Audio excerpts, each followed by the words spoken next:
everyone, welcome to MK Narrates, real stories simply told. Here we revisit real events, real people, and real mysteries, one story at a time. Events in this episode are based on media reports and publicly available information. Listener discretion is advised. Some stories don't leave you. This is one of them. 3 young sisters, one night, and one decision that changed everything. Over the past few weeks, there has been a lot of noise online.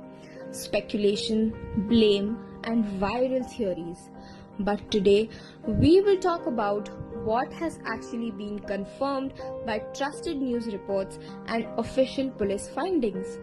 No drama, no conspiracy, just facts. In the early hours of 4th February 2026, 3 sisters aged 12, 14 and 16 jumped from the 9th floor of their apartment building in the Bharat City area of Ghaziabad, Uttar Pradesh. Even though their names are publicly known, I'll be referring to them only by their ages, as they were minors and I believe they deserve privacy and dignity. It was around 2 a.m. when authorities were alerted. All 3 were declared dead at the scene. They lived with their father in the apartment, and just like that, 3 lives ended before they had even begun. The family situation. According to police reports and multiple media investigations, the family situation was complicated. Several family members were living in the flat. Despite it being a multi-room apartment, everyone reportedly slept in the single room.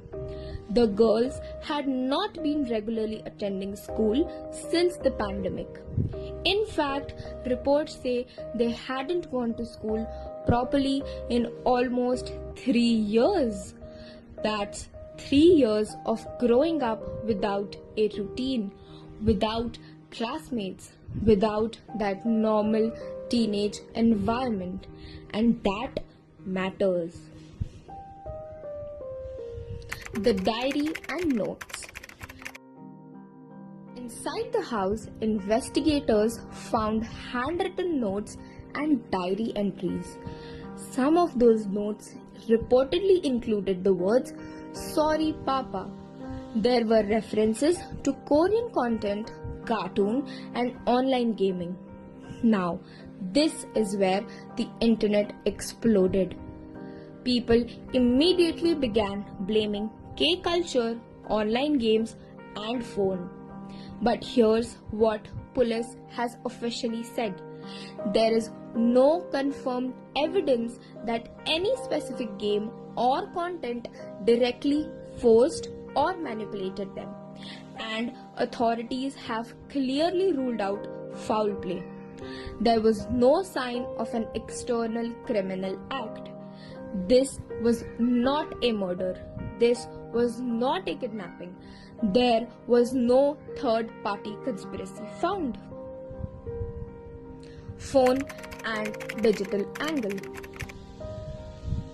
Investigators did confirm that the girls spent long hours on their phones watching Korean shows, consuming online content, and playing games. Family members had reportedly taken away their phones in recent months to reduce usage. One phone had even been sold out about 2 weeks before the incident. That device is still being examined for digital data. But again, officials have not declared one single cause. Instead, they have pointed towards a combination of factors: digital over-immersion, isolation, emotional stress, family tension. Not one thing, but many. And this is where we need to slow down. It's easy to blame a culture, it is easy to blame a phone, and it is easy to blame parents. But real life is rarely that simple. Mental health experts often say that when young people become socially isolated, especially during critical teenage years, emotional struggles can grow silently. If there is limited communication, pressure, and disconnect, sometimes it builds up in ways no one around them fully sees. That doesn't mean someone is automatically guilty. It means the situation was likely deeper than what we can see on the surface. About the speculations. A lot of dramatic claims are circulating online, but as of the official investigation, no evidence of outside manipulation, no criminal involvement found, no confirmed proof that a specific game caused this. Police have submitted detailed reports after speaking with relatives, neighbors, and others connected to the family. The case, as of now, has been treated as a suicide driven by personal and environmental stress factors. Three sisters, a 16-year-old who should have been thinking about college, a 14-year-old in the middle of teenage life, and a 12-year-old who was still a child. Whatever the reason, this is heartbreaking. And instead of turning it into a viral blame content, maybe the bigger conversation should be about how isolated young people can become, how deeply digital world can replace real world connections, how important open communication inside families really is, and most importantly, how silent struggles can exist even in the same room. This story isn't about shock value, it's a reminder.